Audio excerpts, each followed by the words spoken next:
William Carey es considerado padre de las misiones modernas. Era un zapatero pobre que nació en un pueblo rural de Inglaterra.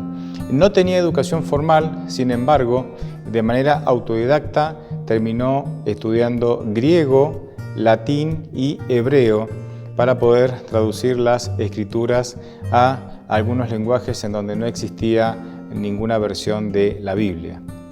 Cuando fue ordenado como pastor bautista, era bastante joven cuando esto sucedió, manifestó la idea de llevar el Evangelio a aquellos países o naciones no cristianas.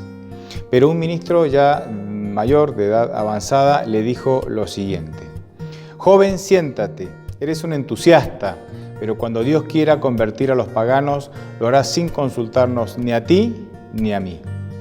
Obviamente, William no estaba de acuerdo con esta frase. Él creía que la gran comisión de Mateo 28, 18 al 20 era una tarea encomendada a los cristianos, ¿sí?, para alcanzar no solamente a las personas en los países cristianos, sino también en aquellos países paganos o en aquellas naciones no cristianas. Finalmente, él viajó a la India con su esposa y 4 hijos. No fue nada fácil su vida ahí, la verdad que el registro es bastante interesante, no fue nada fácil su vida allí. Uno de sus hijos a los 5 años murió, pasó muchísimas necesidades, era lo que hoy llamaríamos un obrero de sostén propio, pero finalmente, después de 7 años de trabajo arduo y penoso en el sentido de que pasó muchas penurias, él logra traducir el Nuevo Testamento al idioma bengalí, que es el idioma que se hablaba en la India, tuvo que aprender este idioma también, y bautizó al primer converso al cristianismo. Este hombre y su familia no hacían actividad misionera. Este hombre y su familia vivían en misión.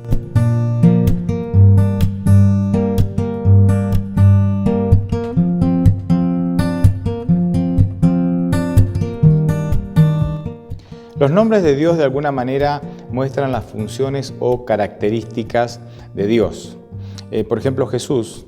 Jesús en hebreo es una palabra conformada por 2 palabras que significa Jehová salva. Por eso muchas veces se lo traduce en las Biblias como el Salvador. Bien, esto está de acuerdo obviamente con la misión, o sea, que su nombre concuerda con la misión que él llevó aquí en la tierra. Lucas 19:10 dice: «Porque el Hijo del Hombre vino a buscar y a salvar lo que se había perdido».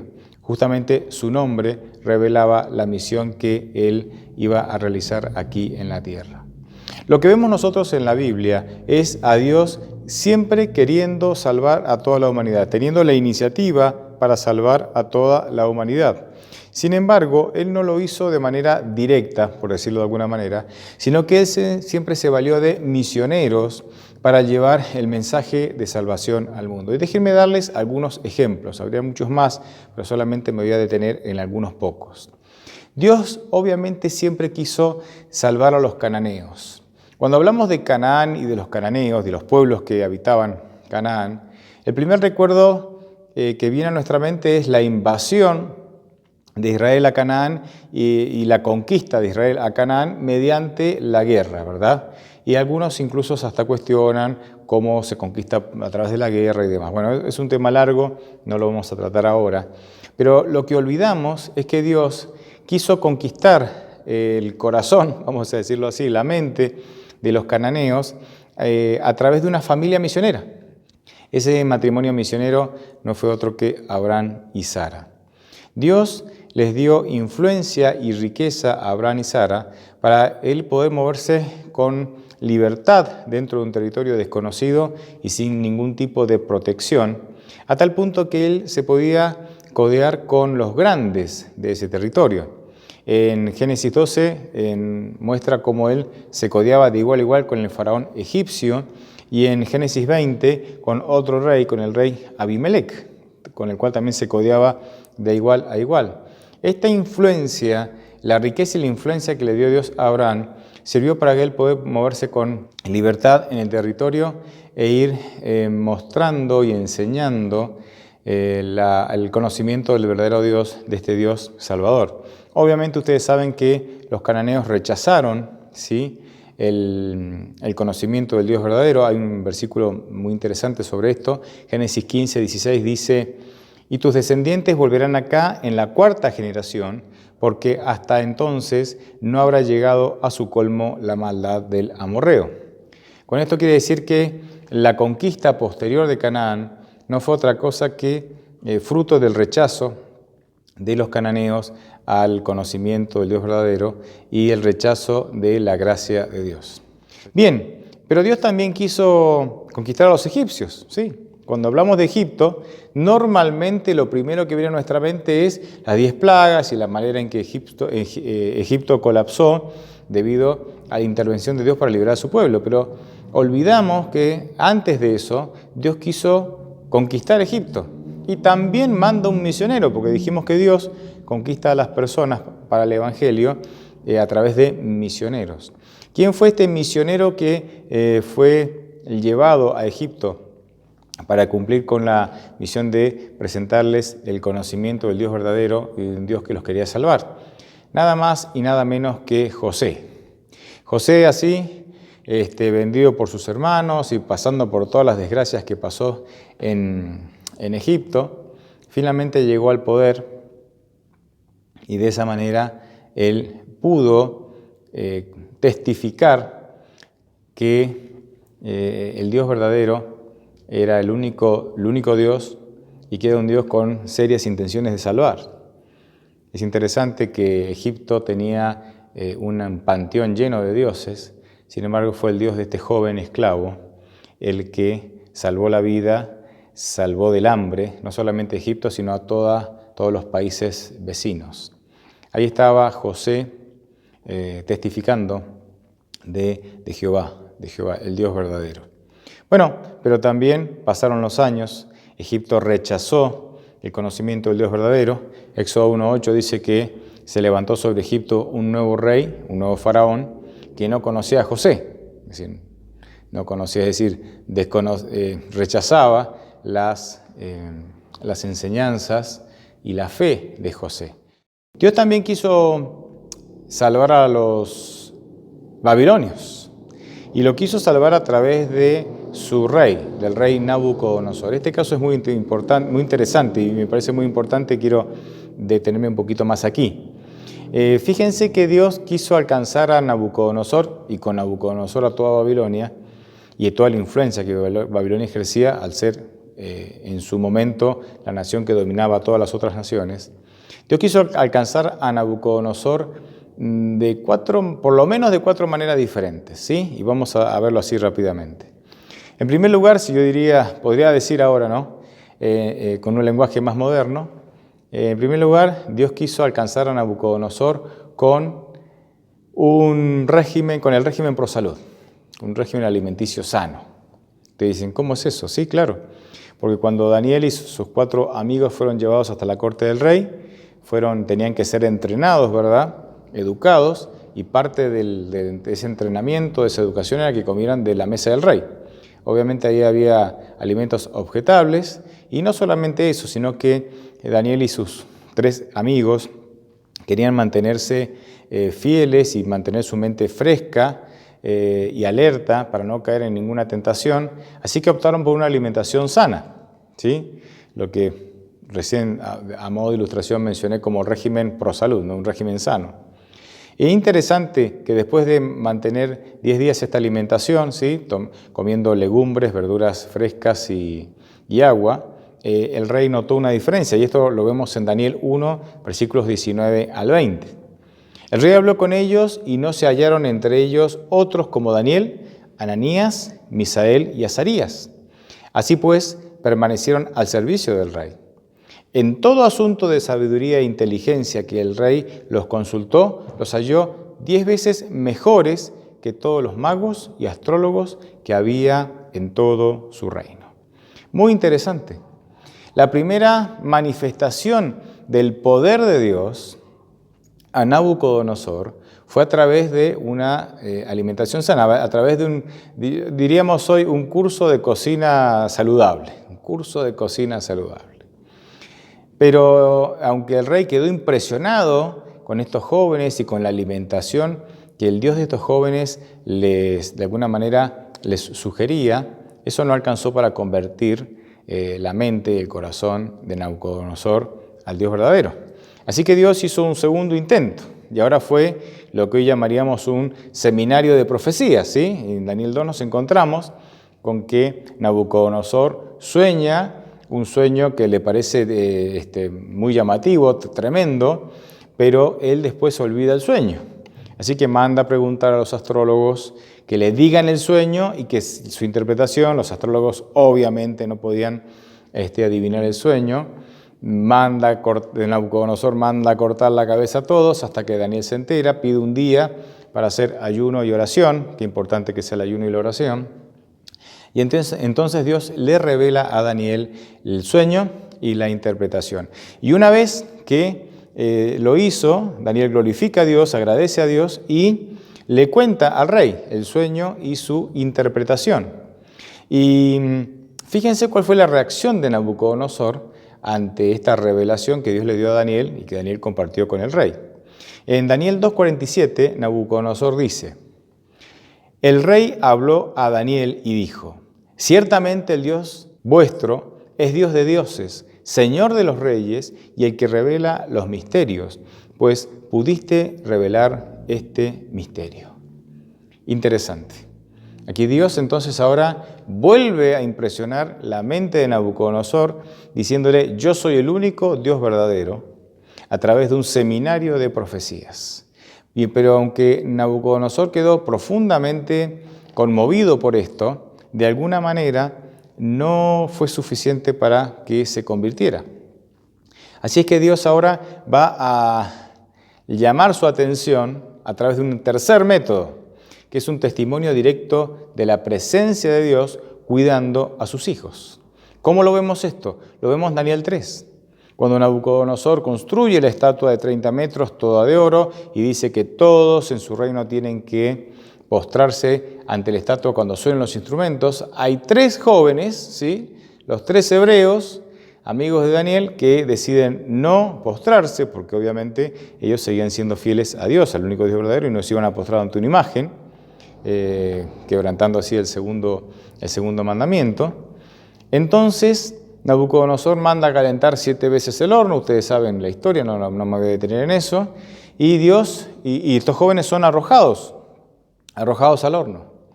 Las personas que los llevaban en hombros, porque los jóvenes fueron atados, ¿verdad?, de pies y manos, murieron, solamente llegaron hasta la boca del horno, arrojaron a los jóvenes adentro y murieron solo con el resplandor del calor que salía de la boca del horno. Sin embargo, estos jóvenes, lo único que se quemó fueron las sogas que los ataban. Dice el texto bíblico que ni siquiera tenían olor a humo en su cabello ni en sus ropas. Y estos 3 jóvenes comenzaron a caminar dentro del horno de fuego y Nabucodonosor, que estaba ahí, creyendo que se iba a regodear, viendo cómo se retorcían estos jóvenes, ¿no?, por el calor abrasador, no solamente vio que no se retorcían ni se morían, sino que hizo una pregunta. Dijo: ¿no eran 3 los que arrojamos? Sí, Señor, eran 3. ¿Y por qué entonces yo veo 4 que están en el horno caminando adentro? Es más, y Nabucodonosor termina agregando, ustedes lo pueden ver obviamente esto en Daniel 3, dice: el cuarto se parece al Hijo de Dios. Obviamente, creo yo que Daniel y sus 3 amigos habían ya compartido el conocimiento del Dios verdadero. Y Nabucodonosor encontró alguna similitud entre lo que estos jóvenes habían compartido y lo que él veía con sus ojos. Esta manifestación directa del cuidado de Dios a sus hijos generó marcó profundamente, ¿sí?, impresionó profundamente a Nabucodonosor.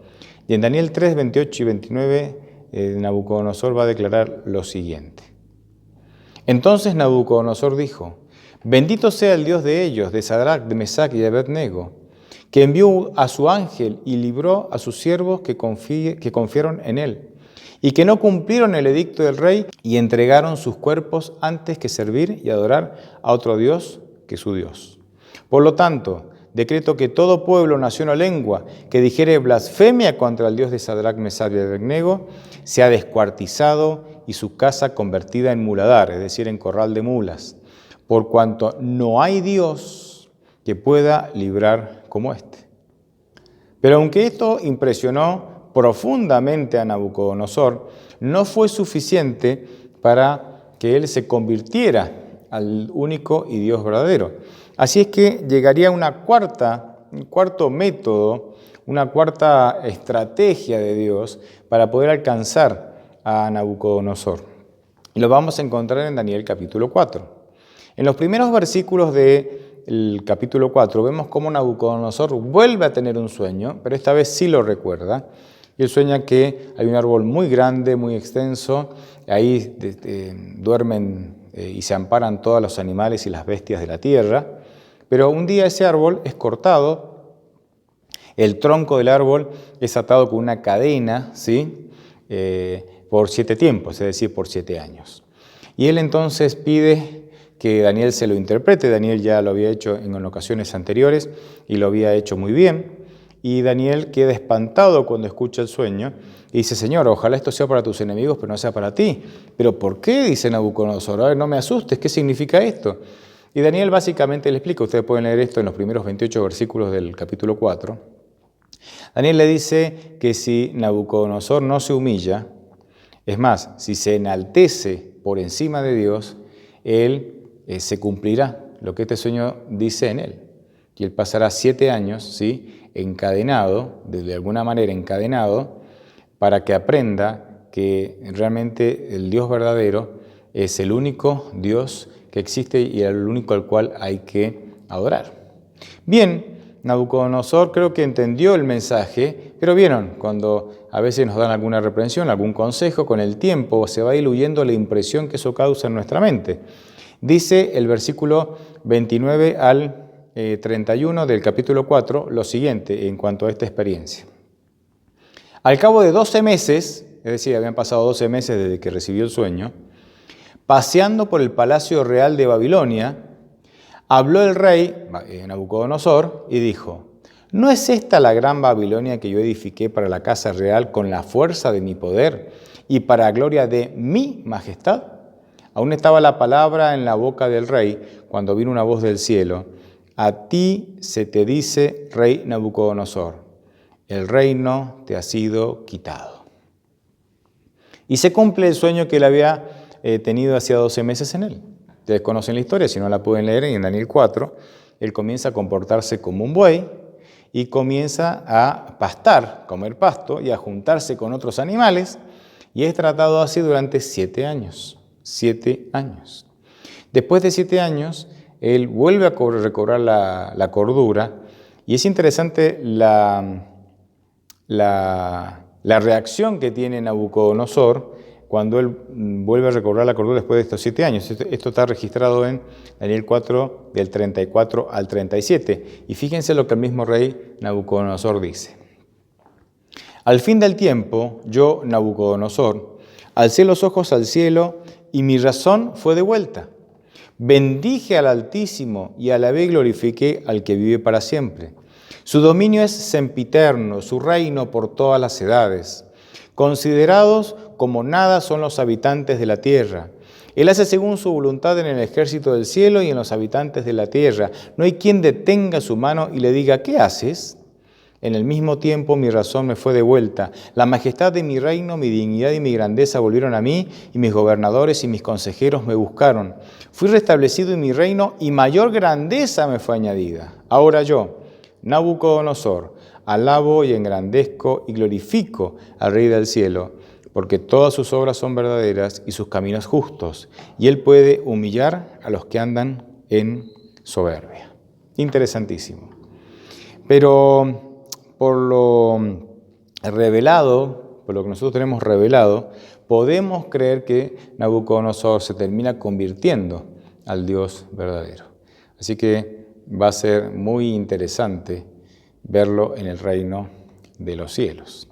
Pero ¿por qué no ir a un caso del Nuevo Testamento? Es más, ¿por qué no ir a un caso de alguien que pertenecía al pueblo de Dios? Hasta ahora hemos visto personas, o sea, Dios tratando de salvar a personas, salvar naciones que no pertenecían que no eran parte de su pueblo, ¿verdad? Que adoraban a otros dioses. Pero es interesante que Dios también quiere alcanzar a los cristianos. Es interesante que Dios también quiere salvar a las personas que son parte de su pueblo. Porque que vos nazcas en una iglesia cristiana o que vos seas parte de una iglesia cristiana, no quiere decir que ya tenés la salvación asegurada. Y voy a mencionar brevemente el caso de Pablo, del apóstol Pablo. Pablo, de alguna manera, nació en la iglesia, vamos a decir así. Nació dentro del pueblo de Dios. Y aunque recibió toda la luz, aunque tenía las Escrituras y fue enseñado en las Escrituras, finalmente él mismo confiesa en Hechos 22:3 que él se desvió hacia las enseñanzas farisaicas, ¿sí? Y se desvió o se extravió de la salvación por gracia y terminó creyendo que la salvación era por obras, por cumplir las obras de la ley. ¿Cómo quiso Dios impresionarlo entonces? Una de las primeras, por lo menos de las primeras maneras que tenemos registrado en la Biblia, de que Dios lo quiso impresionar a Pablo para que entendiera que aunque pertenecía al pueblo de Dios estaba perdido, fue a través de la muerte de Esteban. Fue a través de la muerte de Esteban. Cuando fue apedreado, ¿verdad? Repite las mismas palabras de Cristo cuando dice: Padre, perdónalos porque no saben lo que hacen. Fíjense, voy a leer una cita de Hechos de los Apóstoles, página 83, que habla sobre este asunto. Dice: el martirio de Esteban impresionó profundamente a cuantos lo presenciaron. El recuerdo de la señal de Dios en su rostro, sus palabras, que conmovieron hasta el alma a cuantos las escucharon, quedaron en las mentes de los circunstantes y atestiguaron la verdad de lo que él había proclamado. Su muerte fue una dura prueba para la iglesia, pero en cambio produjo convicción en Saulo, quien no podía borrar de su memoria la fe y la constancia del mártir y el resplandor que había iluminado su semblante. Entonces, aquí esta es la manera, por lo menos la primera registrada, en que Dios quiso impresionar al apóstol Pablo, Saulo, ¿verdad? Primeramente llamado Saulo, para que él entendiera que aunque pertenecía al pueblo correcto, al pueblo de Dios, y aunque tenía la revelación correcta, él no estaba salvado porque estaba enfatizando cosas incorrectas. Estaba enfatizando tradiciones humanas, aunque tenía la doctrina correcta. Y carecía de la relación necesaria para que su vida espiritual se convirtiera en una religión. Porque la religión verdadera tiene que ver con tener una relación correcta con Dios. Uno puede tener la doctrina verdadera sin vivir en la religión verdadera. Es así. Y sin embargo, esto no alcanzó. Impresionó profundamente a Pablo, pero no alcanzó. Entonces, Dios va a buscar una segunda manera de alcanzar el corazón y la mente de Saulo, de su hijo Saulo, de este miembro de iglesia, y es a través de un encuentro personal con él en Damasco, ¿sí? Cuando él iba camino a Damasco a perseguir cristianos justamente, esto está en Hechos 9, por ejemplo, Jesucristo se encuentra con él y el versículo 5, ¿no? Le dice: Pablo, Pablo, ¿por qué me persigues? Dura cosa es dar patadas contra el aguijón. De alguna manera esta frase revela la idea de que Pablo se resistía al amor de Dios, al llamado y al amor de Dios. Como un buey se resiste a aquel que lo está aguijoneando, aquel que lo está animando a seguir caminando con una punta. El buey se resiste pateando esa punta y lastimándose a sí mismo. O sea, la resistencia a Dios no hace otra cosa que generar heridas. O sea, nosotros nos autolastimamos cuando nos resistimos a Dios. Es lo que le estaba pasando a Pablo. Y aunque Pablo aquí tuvo un encuentro con Jesucristo y esto cambió su vida de la noche a la mañana, Dios tuvo que de alguna manera, en una medida de amor, porque las medidas de Dios son siempre de amor, volver a llamar a Pablo, volver a impresionar a Pablo con algunas experiencias que le tocó vivir en la vida, para que él no se extraviara. Él va a decir en 2 Corintios 12 que para que la grandeza de sus revelaciones, o sea, de las revelaciones que había recibido de Dios, no lo exaltara, y no lo hiciera sentir orgulloso y mejor que otros, le fue dado un aguijón, dice, en la carne. Dice, un enviado de Satanás que lo bofetee para mantenerlo con los pies en la tierra y de esa manera él pueda seguir siendo humilde y en su condición de humildad salvado, porque obviamente los orgullosos no se van a salvar. ¿Cuál es la enseñanza clave de todos estos casos que hemos visto, que hemos mencionado, aunque hay otros más? Yo creo que la enseñanza clave la podemos extraer de Mateo 23:12 y el texto dice: porque el que se enaltece será humillado y el que se humilla será enaltecido. Todos los casos mencionados anteriormente aprendemos que las personas aprendieron, ¿sí?, de la grandeza de Dios y a darle el lugar que le corresponde a Dios en sus vidas por medio de la humillación. Por medio de la humillación. Ahora, créanme que nosotros no necesitamos vivir o no necesitaríamos vivir o pasar por situaciones humillantes, externas, ¿sí?, si nosotros voluntariamente nos humilláramos. Si nosotros decidimos voluntariamente humillarnos, no necesitamos pasar por el dolor de situaciones difíciles para poder entender que tenemos que humillarnos. En otras palabras, si nosotros dejamos de resistirnos a la voz del Espíritu Santo, como dice Hebreos 3:15, podemos llegar a conocer la grandeza de Dios, llegar a disfrutar de bendiciones especiales, y la más especial de todas esas bendiciones, indudablemente, es la presencia de Dios diaria, fresca y inalterable en nuestra vida. Esa es obviamente la mejor y mayor bendición que podemos recibir. Pero humillarnos voluntariamente no es fácil, no es fácil. Requiere un esfuerzo especial. El orgullo no nos permite a nosotros humillarnos voluntariamente. El orgullo no va a ceder fácilmente su puesto de liderazgo, ¿sí?, no va a ceder ese lugar para dárselo a Dios y que Dios sea el líder de nuestra vida. Pero requiere un esfuerzo importante de parte de nosotros. Fíjense lo que dice El Camino a Cristo, página 43. Esto está en el capítulo 5 del Camino a Cristo. Dice: la guerra contra nosotros mismos es la batalla más grande que jamás se haya reñido. El rendirse a sí mismo, entregando toda la voluntad de Dios, requiere una lucha. Mas para que el alma sea renovada en santidad, debe someterse antes a Dios. La cita es muy clara. Para que nuestra vida pueda ser renovada por la presencia de Dios, nosotros tenemos que humillarnos y someternos a Dios. Interesante. Ahora, entro en la parte final del tema que quiero compartir. ¿Por qué esto es necesario? Porque los hijos de Dios tienen la misma actitud salvadora de Dios. Porque los hijos de Dios tienen la misma iniciativa de salvación que tiene Dios para con aquellas personas que no conocen a Dios. Ya sean cristianos que no lo conocen cabalmente o ya sean personas no cristianas. Y esto se tiene que manifestar de muchas maneras, se puede manifestar de muchas maneras. Yo quiero mencionar una que tiene que ver con el tiempo en que vivimos, este tiempo de pandemia. Y es la manera en que los cristianos, en aquella iglesia apostólica y posterior, ¿verdad?, cuidaban a los enfermos, o qué actitud tenía esa iglesia cristiana ante las pandemias.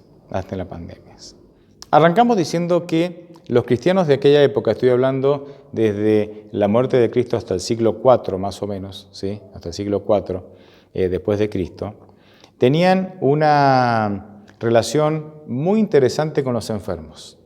Los cristianos de aquella época no solamente oraban por los enfermos, sino que para ellos consideraban totalmente inaceptable abandonar a los enfermos. Y esto era muy común, el abandonar a los enfermos era muy común en el Imperio Romano, en el gran Imperio Romano, ¿verdad?, de aquella época. Hoy los médicos tienen una actitud diferente. Hoy los médicos hasta prestan juramento de no abandonar jamás a una persona enferma y de hacer todo lo posible por salvarla, ¿verdad?, sin discriminar ni raza, ni estatus social, ni religión, ni ninguna otra, ni discriminarlo por ningún otro motivo. En aquella época los médicos eran personas que dedicaban un tiempo de su vida para dominar el arte de la medicina, ¿sí? Aunque primitiva, pero el arte de la medicina, que solamente utilizaban para cuidar a las personas de mucho dinero, ¿sí? Es como si los médicos hoy utilizaran su conocimiento solo para personas influyentes, personas de mucho dinero o deportistas de élite, ¿verdad? En aquel tiempo, por ejemplo, los médicos solamente atendían a gladiadores de primera línea o a los patricios de Roma, es decir, a los fundadores de Roma. Galeno, sí, uno de los más destacados, por eso hasta el día de hoy a los médicos se le llaman, o se los puede llegar a llamar galenos, ¿verdad? Galeno fue un médico destacado que vivió entre el 129 y el 216 después de Cristo. Era así, se correspondía a este modelo, ¿verdad?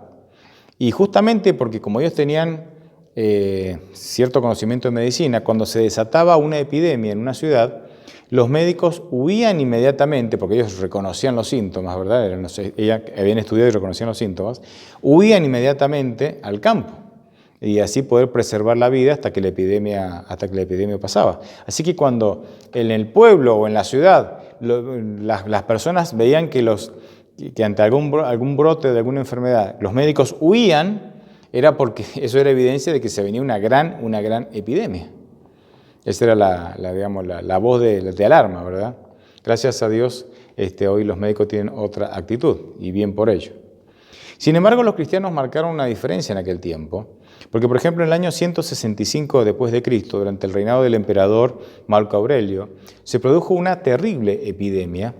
Y se calcula que entre una cuarta parte y una tercera parte de la población del imperio murió a causa de esa epidemia. Por supuesto, los médicos fueron los primeros en que se pusieron a salvo, huyendo de las grandes ciudades al campo, para poder salvar sus vidas.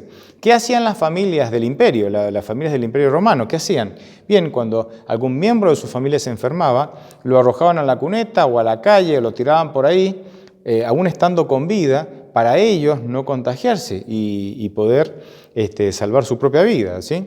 Y ahí entonces los cristianos marcaron la diferencia, porque a ellos les parecía inaudito abandonar a los enfermos, y no solamente atendían a los propios enfermos, a los enfermos de cristianos, ¿no? De la iglesia, que pertenecían a la iglesia, sino que también levantaban y atendían a los enfermos paganos. Dionisio de Alejandría, un obispo destacado del siglo III, señala el contraste entre la conducta de los cristianos y la conducta del pueblo, ¿verdad? Del pueblo no cristiano del Imperio Romano. Y él va a decir entonces que las personas del pueblo del Imperio Romano, desde el mismo inicio de la enfermedad, echaron a los que sufrían de entre ellos y huyeron de sus seres más queridos, arrojándolos a los caminos antes de que fallecieran incluso, y trataron los cuerpos insepultos, o sea, que no se sepultaban, como basura, esperando así evitar la extensión y el contagio de la fatal enfermedad.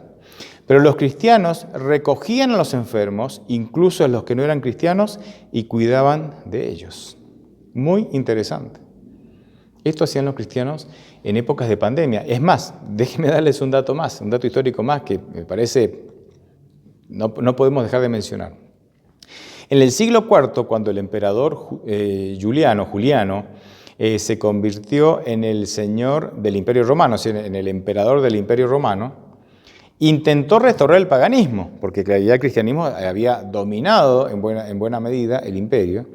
Este hombre intenta restablecer el paganismo, ¿no? Y manda cartas a los sacerdotes paganos, ¿sí?, para animarlos a que hagan algo. ¿Por qué manda cartas? Fíjense que en esas cartas él dice a los sacerdotes paganos, él se queja en esas cartas diciendo que los perversos galileos, es decir, los cristianos, llamados galileos, no solamente atienden a sus enfermos, cosa que vosotros no hacéis, sino que además atienden a los nuestros. O sea, el emperador dice, a ver, yo quiero restablecer el paganismo acá, tenemos un formidable competidor que es el cristianismo, estamos en pandemia, ¿verdad? y me encuentro con que los perversos galileos, es decir, los cristianos, no solamente atienden a sus enfermos, sino no arrojan a la calle a los cristianos, sino que también atienden a los paganos. Y ustedes, sacerdotes paganos, ¿qué están haciendo? Y se está quejando y de alguna manera les está reclamando a los sacerdotes paganos no tener la misma actitud. El cristianismo en épocas de pandemia marcó la diferencia. Créanme que nosotros también hoy, siempre, pero especialmente hoy, también estamos llamados a marcar la diferencia. Quiero invitarlos a ver un pequeño video. El audio no es lo mejor porque fue grabado al aire libre, ¿verdad? Pero un pequeño video con el testimonio de un voluntario de la Red Solidaria, ¿sí? Esto sucedió en Buenos Aires hace muy poco, y quiero compartirlo con ustedes. Quiero mandarles un abrazo enorme. Ayuda urbana es admirable, cerca de la gente, cerca de los que tienen frío, abrazan, los conocemos hace tanto tiempo. Han logrado que la espiritualidad, convertirla en obra, y eso es maravilloso. Un abrazo enorme, Juan Car, voluntario de la Red Solidaria. Quiero destacar la frase de este voluntario cuando dice: ustedes han convertido la espiritualidad en obras. Ustedes han convertido la espiritualidad en obras. ¿No será que el cristianismo hoy se ha quedado con la teoría de la religión, con la teoría de la espiritualidad, con las formas de la religión, y eso no se traduce en obras? Es interesante que en Mateo 24 y 25 hay una cantidad de parábolas en donde nos anima, o en donde se nos anima a poder traducir nuestra fe en obras. No porque las obras nos salven, sino porque las obras son la expresión de nuestra fe. La salvación siempre fue por gracia y se obtiene por medio de la fe. Pero la expresión de que hemos sido salvados se debe manifestar por medio de las obras. Todavía estamos a tiempo. Todavía estamos a tiempo de marcar la diferencia como iglesia, de ser diferentes a otros, teniendo una sensibilidad especial por los más necesitados o por los pobres de espíritu, como dice Jesús, es decir, por aquellos que sienten una profunda necesidad de Dios. Ojalá podamos crecer en la gracia, podamos crecer espiritualmente y tener esta experiencia. Dios los bendiga.